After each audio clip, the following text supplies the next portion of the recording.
New at 5, a Valley man who sought help at a behavioral health facility claims that they failed him by allowing a patient to assault him. 12 News journalist Sean Rice tried to get answers from the Copper Springs in Avondale. So, Sean, what's going on?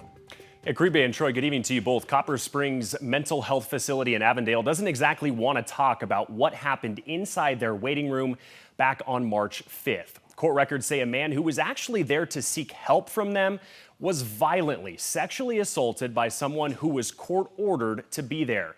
The victim alleges there was no security to protect him or other people from this level of violence.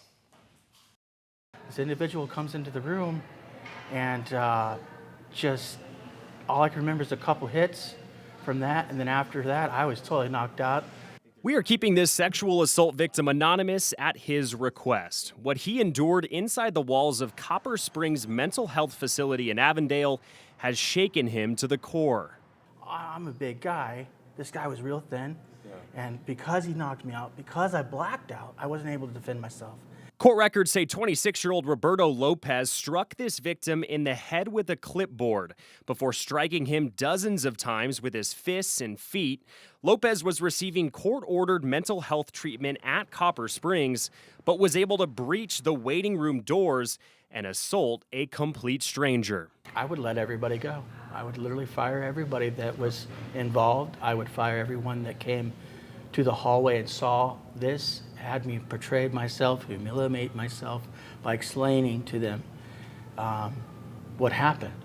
If enduring a physical assault wasn't scarring enough, court records allege Lopez then used a pen to sexually assault him. The victim says it went on for several minutes, and the person who was in charge of monitoring the security cameras inside the facility was nowhere to be found.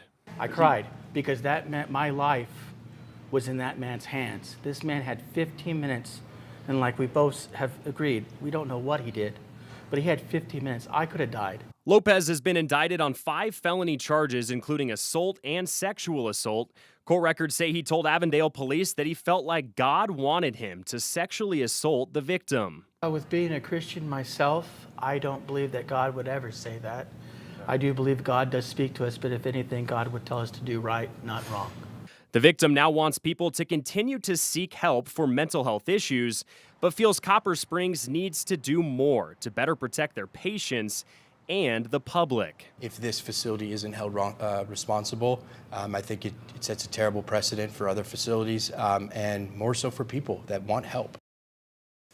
And today I tried to reach the owners of Copper Springs by both phone and in person at their Avondale facility, but I was not able to reach them for comment on what happened inside their doors. Now, court records show Lopez, the suspect in all of this, has actually been released on bond and is out of the Maricopa County Jail. That is a detail we will be following up on in the coming days. Serious charges. I'm surprised he was able to bond out. Did he have a high bond? Do you know that? He did. It was $500,000, but it was a secure bond, so he was able to use a bondsman post 10%. That's still $50,000. The details of where he is exactly, whether he is back in another facility or is walking the streets of the valley, is a detail we're still looking for, and is again something we're going to follow up on in the coming days. All right, Sean, thank you for that.